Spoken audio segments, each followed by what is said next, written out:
नमस्कार, hornbill TV देख रहे हैं आप। मैं हूं आपके साथ विशाल गर्ग। खबरों की शुरुआत करेंगे। 7 राज्यों की 13 विधानसभा सीटों पर उपचुनाव की घोषणा हो गई है, जिसमें उत्तराखंड की 2 विधानसभा सीटें मंगलौर और बद्रीनाथ सीट भी शामिल हैं। ऐसे में इन दोनों सीटों को लेकर बीजेपी और कांग्रेस में कौन-कौन है संभावित दावेदार, इस रिपोर्ट में देखिए।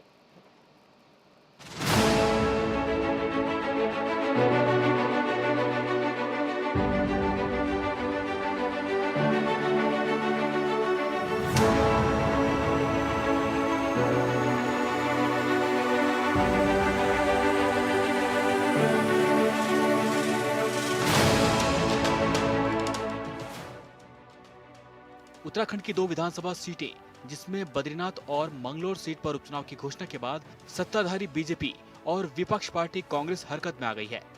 बीजेपी दोनों सीटें जीतकर विधायकों की संख्या 47 से 49 करना चाहती है, तो कांग्रेस लगातार जीत रही बीजेपी के विजय रथ को दोनों सीटें जीतकर रोकना चाहती है। ऐसे में भारतीय जनता पार्टी और कांग्रेस दोनों ही ऐसे दावेदारों की तलाश में जुटी है जो जीत का परचम लहरा सके। भारतीय जनता पार्टी ने दोनों ही सीटों पर मजबूत दावेदार को लेकर पर्यवेक्षकों की तैनाती कर दी है। बीजेपी ने मंगलौर विधानसभा सीट पर प्रदेश संगठन महामंत्री आदित्य कोठारी और राजपुर विधानसभा सीट से बीजेपी विधायक खजान दास को जिम्मेदारी दी है, तो वहीं बद्रीनाथ विधानसभा सीट पर कैबिनेट मंत्री धन सिंह रावत और रुद्रप्रयाग विधायक भरत सिंह चौधरी को जिम्मेदारी दी है। दोनों सीटों पर पार्टी में कई दावेदार हैं। मंगलौर विधानसभा सीट से कांग्रेस की तरफ से प्रबल दावेदार काजी निजामुद्दीन माने जा रहे हैं। माना जा रहा है कि कांग्रेस पार्टी इस बार भी काजी निजामुद्दीन को ही मंगलौर विधानसभा सीट पर होने वाले चुनाव में मैदान में उतारेगी। कांग्रेस से बीजेपी की तरफ से मंगलौर विधानसभा सीट पर 2022 के विधानसभा चुनाव में बीजेपी के सिंबल पर चुनाव लड़े दिनेश पवार प्रबल दावेदार माने जा रहे हैं। इसी के साथ ही करतार सिंह भड़ाना, पूर्व विधायक देशराज कर्णवाल, पूर्व कैबिनेट मंत्री यतीश्वरानंद गिरी, जिला पंचायत सदस्य अनीश अहमद, बीजेपी अल्पसंख्यक मोर्चा के उपाध्यक्ष जमीर हसन अंसारी के भी नाम की चर्चाएं हैं। देखिए, मैंने कहा ना कि भारतीय जनता पार्टी संगठन आधारित पार्टी है और जिस प्रकार से हमने लोकसभा में देखा, पांचों की पांचों लोकसभा भारतीय जनता पार्टी ने प्रचंड बहुमत से जीती और सारी विधानसभाओं में हम चुनाव जीते हैं। निश्चित रूप से आने वाले समय में मंगलौर सीट में भी भारतीय जनता पार्टी का कमल खिलेगा और वहाँ की जनता भी विकास के साथ खड़ी होगी और निश्चित रूप से हर क्षेत्र का विकास करना भारतीय जनता पार्टी की प्रदेश सरकार का काम है। लेकिन मंगलौर के लोग भी विकास की गति को और तेज बढ़ाएंगे, ऐसी आशा है, विश्वास है और निश्चित रूप से मंगलौर सीट भी इस बार भारतीय जनता पार्टी जीतेगी।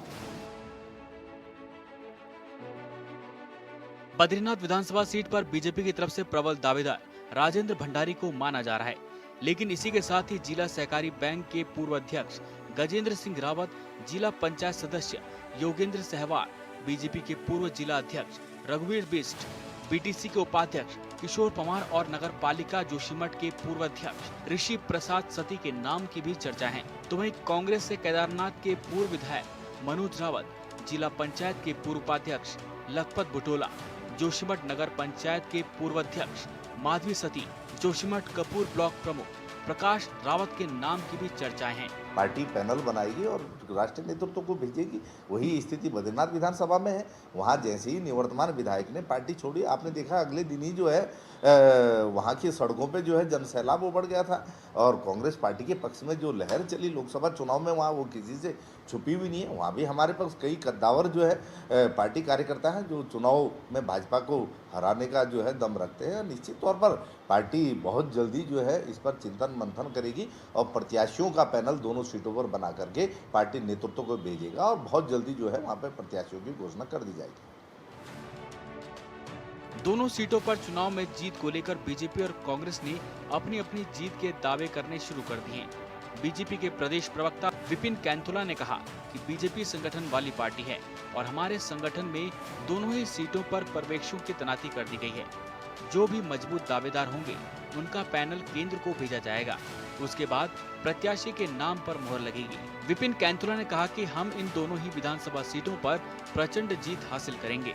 देखिए, भारतीय जनता पार्टी संगठन आधारित पार्टी है और बद्रीनाथ और हरिद्वार की सीट, दोनों सीटों पर चुनाव हो रहा है और मंगलौर के लिए जो हमारे पर्यवेक्षक हैं उनको हमने, जो हमारे प्रदेश के महामंत्री हैं आदित्य कोठारी जी और हमारे राजपुर के विधायक खजान दास जी, वो वहाँ जाएंगे और पैनल बनाएंगे। ऐसे ही बद्रीनाथ में हमारे जो सरकार में मंत्री हैं धन सिंह रावत जी और रुद्रप्रयाग के हमारे विधायक भरत चौधरी जी, इन दो लोगों को नियुक्त किया गया। चारों के चारों लोग दोनों विधानसभाओं में जाकर के पैनल बनाएंगे।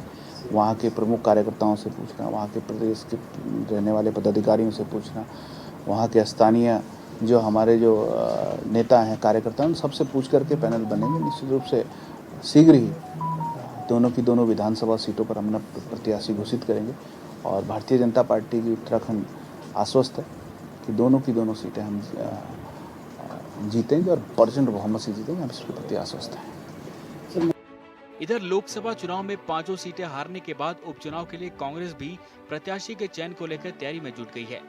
कांग्रेस के प्रदेश प्रवक्ता शिषपाल सिंह बिष्ट का कहना है कि दोनों ही सीटों पर हमारे पास प्रबल दावेदार हैं और हमारी पार्टी इन दोनों ही सीटों पर मजबूत कैंडिडेट उतारेगी और कांग्रेस पार्टी दोनों ही सीटों को जीतने का काम करेगी।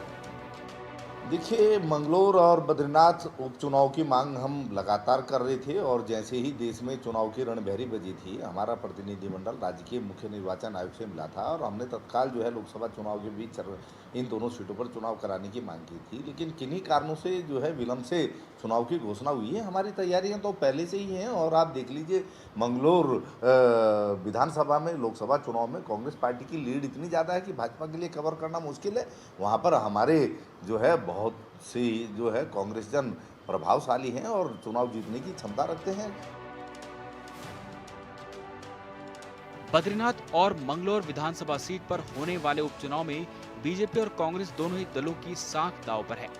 ऐसे में देखना दिलचस्प ये होगा कि दोनों ही विधानसभा सीटों पर पार्टी किसे टिकट देती है और किसकी जीत होती है।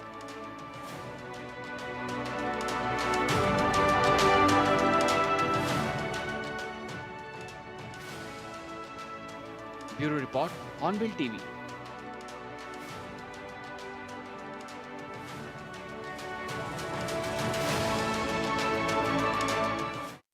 और संवाददाता हिमांशु गौड़ हमारे साथ फोन लाइन पर बने हुए हैं। हिमांशु, उपचुनाव की तैयारियों को लेकर किस तरह से पार्टियां हरकत में हैं और किस तरह से अब आगे की रणनीति बनाई जा रही है? जी बिल्कुल विशाल, देखिए बद्रीनाथ विधानसभा सीट पर जो है उपचुनाव ऐसे में तमाम राजनीतिक दल उन्होंने कमर कसनी शुरू कर दी है। तमाम पार्टियां जो है इस संगठन की मजबूती को लेकर, जहाँ भाजपा अपनी जो सीट है वो 47 से 50 करना चाहती है, तो वहीं कांग्रेस भी जो है अब अग्नि परीक्षा के रूप में इस सीट को जीतने का कहीं ना कहीं प्रयास करेगी। तो इसलिए कहीं ना कहीं मंगलौर विधानसभा सीट जो है वो इस बार उपचुनाव अहम हो जाता है। तो क्या माने किस तरह की रणनीति भी बनाई जा रही है? ऐसे में प्रत्याशियों की अगर हम बात करें तो किस किस सीटों पर कौन कौन दावेदार हो सकते हैं? क्या अभी तक ऐसे कई लोग भी सामने आए हैं जिन्होंने अपनी दावेदारी पेश की है? जी बिल्कुल विशाल, देखिए दावेदारों की बात करें तो दावेदार आना स्वाभाविक है। चुनाव प्रक्रिया जब भी चुनाव की घोषणा होती है तो उसमें दावेदार आना एक स्वाभाविक प्रक्रिया होती है। तमाम जो कार्यकर्ता हैं वो अपनी दावेदारी पेश करते हैं। लेकिन मंगलौर विधानसभा सीट क्योंकि शुरू से ही जब राज्य गठन हुआ था तब से ही बसपा के पार्टी में ये सीट रही है, तो इसलिए कहीं ना कहीं अब यहाँ पर जो है उम्मीदवार जो होंगे वो मुस्लिम कैंडिडेट होने की संभावना है। अगर भाजपा की मैं यहाँ पर बात करूँ, इस बार भाजपा अल्पसंख्यक जो समुदाय है उसको यहाँ पर फंस सकती है। उसके लिए भाजपा की अगर मैं बात करूँ तो अनीश अहमद जो जिला पंचायत सदस्य है और अल्पसंख्यक मोर्चा के उपाध्यक्ष जो है जामिर हसन अंसारी, उनको भाजपा यहाँ पर उम्मीदवार बना सकती है। वही काजी निजामुद्दीन कांग्रेस के उम्मीदवार हो सकते हैं, क्योंकि निजामुद्दीन जो है वो पहले भी स्टेट पर जो है विधायक रह चुके हैं। कांग्रेस की अगर मैं बद्रीनाथ विधानसभा से बात करूँ तो वहाँ पर लक्ष्मण बुटोला एक प्रबल दावेदार माने जा रहे हैं। और इसके साथ अगर बीजेपी की मैं बद्रीनाथ विधानसभा से बात करूँ तो वहाँ पर क्योंकि राजेंद्र भंडारी अपना एक मजबूत जनाधार रखते हैं और इस बार क्योंकि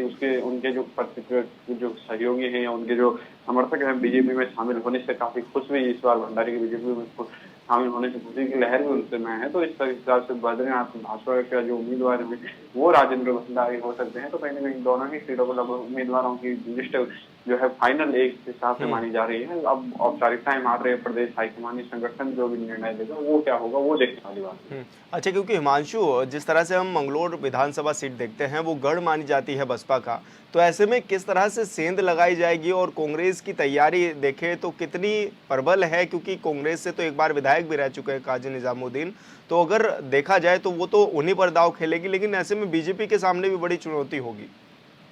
जी जी बिल्कुल विशाल, देखिए जब राज्य में 2000 में जब पहला विधानसभा चुनाव हुआ था तो काजी निजामुद्दीन इस सीट से बसपा के उम्मीदवार थे। उसके बाद 2007 में निजामुद्दीन इस सीट से रहे। उसके बाद सरबत करीम अंसारी 2012 में जो है यहाँ से उम्मीदवार रहे, 17 में काजी निजामुद्दीन और 22 में फिर जो है सरबत करीम अंसारी जो यहाँ से जो है एक बसपा उम्मीदवार रहे। और ऐसे में क्योंकि उनका मैक्सिमम निधन हो गया था, उसके बाद ये सीट जो है खाली पड़ गई थी। इसके बाद अब लगातार कांग्रेस इस सीट को साधने का प्रयास जरूर करेगी, क्योंकि एक तो इस बार हमने जो लोकसभा चुनाव के नतीजे देखे हैं उसमें अल्पसंख्यक जो समुदाय था उसका कांग्रेस की ओर काफी झुकाव रहा है। और इस समय कहीं न कहीं ये सीट कांग्रेस के पाले में अगर संभवतः मानी जा सकती है। हालांकि बीजेपी कुछ न कुछ सेंधमारी जरूर कर सकती है, चाहे अल्पसंख्यक जो समुदाय वर्ग विशेष के उम्मीदवार हैं उनको खड़ा करके। तो कांग्रेस की तैयारियां जो है उम्मीदवार को काजी निजामुद्दीन ही इस समय लग रहे हैं और संभवतः कांग्रेस जो है उन्हीं के नाम पर इस सीट पर दाव खेलेगी। बिल्कुल हिमांशु, बहुत बहुत शुक्रिया आपका तमाम जानकारी साझा करने के लिए।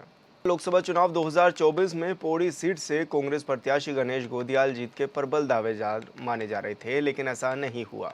बीजेपी के अनिल बलूनी बाजी मार ले गए। कहां चूक रह गई, क्या थी वजह, खुद कांग्रेस प्रत्याशी गणेश गोदियाल ने ही बता दी है कि कमी बाहर नहीं घर के अंदर ही थी। इस रिपोर्ट में देखिए। जो कांग्रेस में छूटे हुए नेता थे उनको भी कुछ अंडर टेबल बातें हुई होंगी और उन्होंने भी बहुतों ने विभिन्न माध्यमों से बीजेपी को मदद की।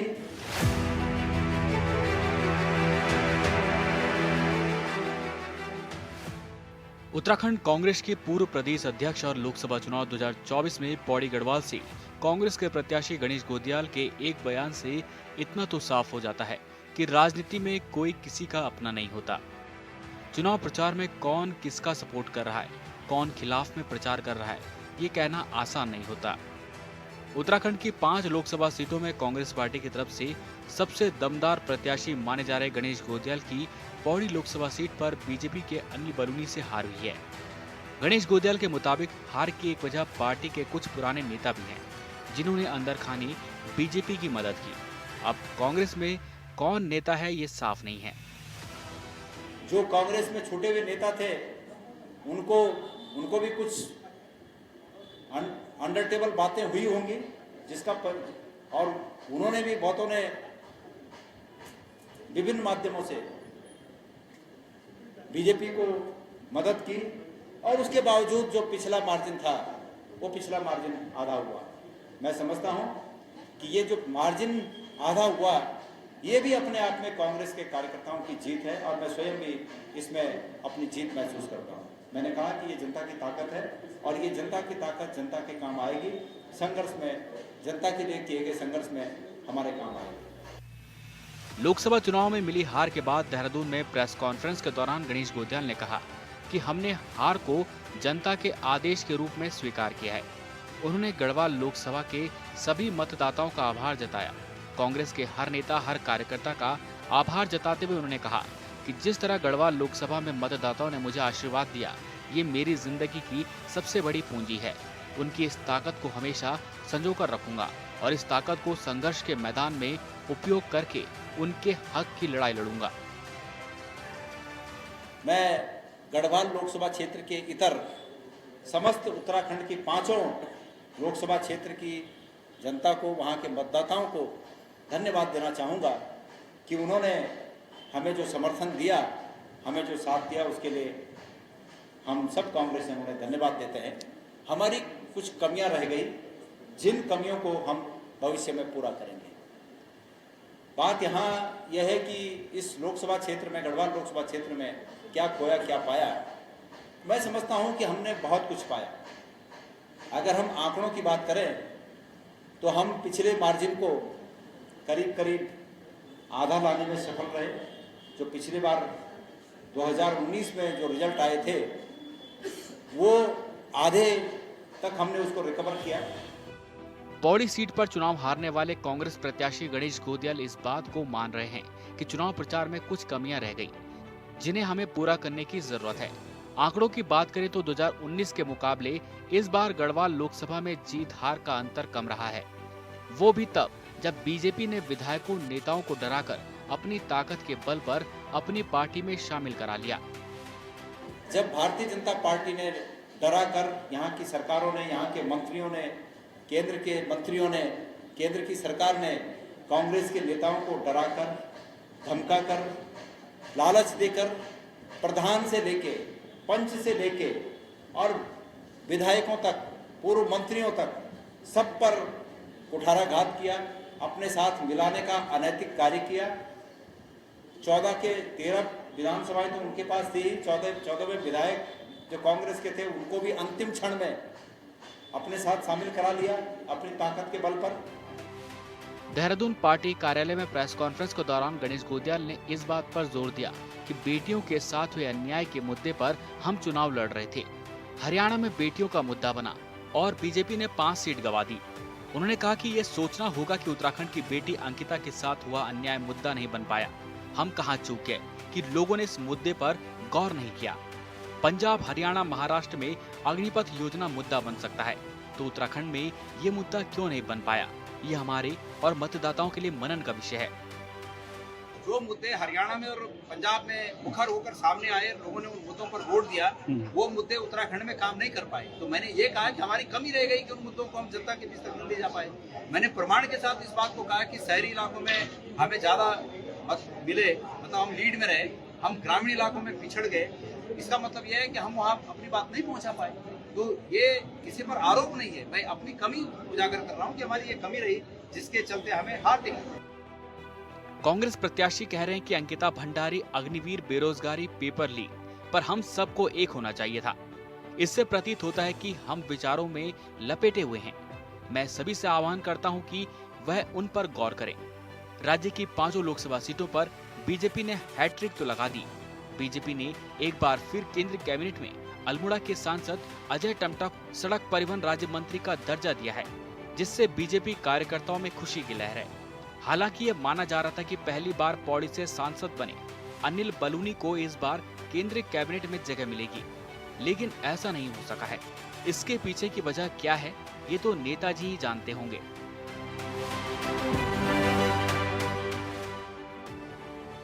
Bureau report, hornbill TV.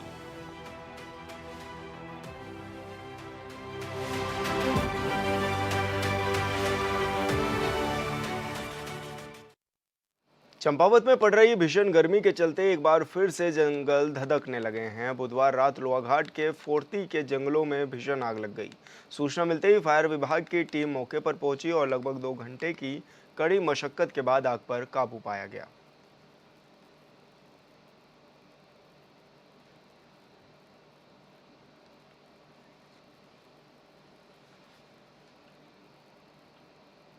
और संवाददाता लक्ष्मण बिष्ट हमारे साथ जुड़ गए हैं। लक्ष्मण, क्या कुछ ज्यादा जानकारी मिल रही है? अभी क्या आग पर काबू पा लिया गया है जिस तरह से जंगल धधक रहे हैं समय समय पर?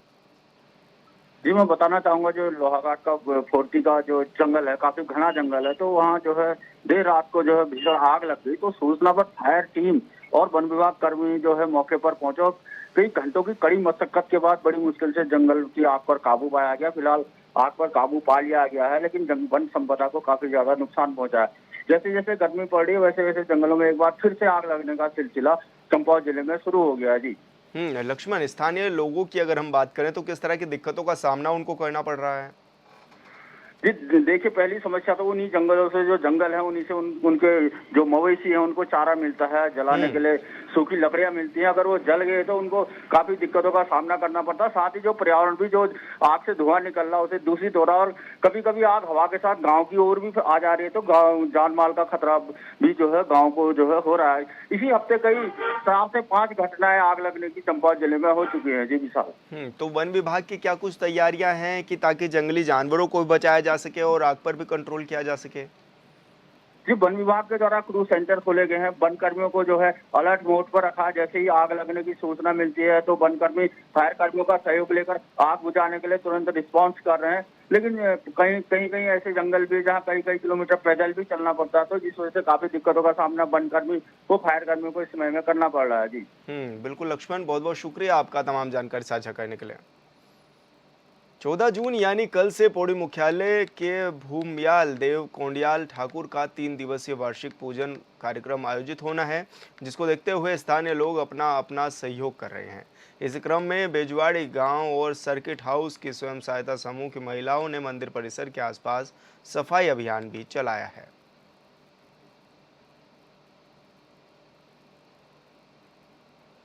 तो आपको बता दें, ये सफाई अभियान चलाया गया है, साथ ही महिलाओं ने मिलकर सफाई अभियान चलाया है और कंडोलिया मंदिर परिसर में ये अभियान पूरी तरीके से चलाया गया है। यहाँ पर भंडारे का आयोजन होगा और ऐसे में 3 दिवसीय वार्षिक पूजन कार्यक्रम की तैयारी की जा रही है और इसको लेकर महिलाओं ने ये विशेष अभियान भी चलाया है, सफाई अभियान चलाया है। सभी महिलाएं इकट्ठे होकर साफ सफाई करती हुई भी नजर आ रही हैं। कंडोलिया मंदिर परिसर में ये साफ सफाई अभियान चलाया गया है। 3 दिवसीय वार्षिक पूजन कार्यक्रम की तैयारी चल रही है। तो आपको बता दें कि महिलाएं जो हैं वो साफ सफाई अभियान भी चला रही हैं और 3 दिवसीय जो सफाई अभियान है, क्योंकि इसका वार्षिक जो परिसर है, जो मंदिर है कंडोलिया, वहाँ पर भंडारा भी होना है।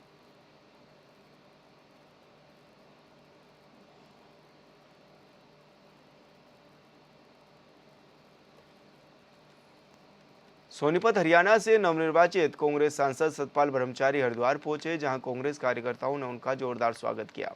इसके बाद सतपाल ब्रह्मचारी सोनीपत के विधायकों के साथ गंगा पूजन करने के लिए भी पहुंचे हैं।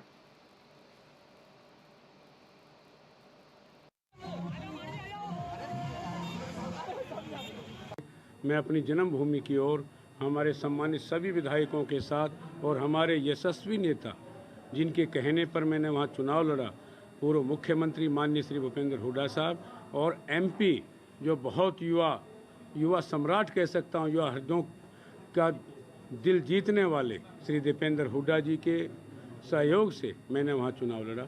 आज हमारे सभी 6 के 6 विधायक गंगा स्नान करेंगे और मैं भाई गंगा जी ने मेरे को आशीर्वाद दिया है। सभी कांग्रेस के कार्यकर्ता यहाँ जो लोग थे उन्होंने आज बहुत स्नेह दिया, प्यार दिया। पहले भी 2 बार मुझे विधायक का टिकट दिया, 1 बार मुझे चेयरमैन लड़ाया और लगभग 20,000 वोटों से जिताने का काम किया था।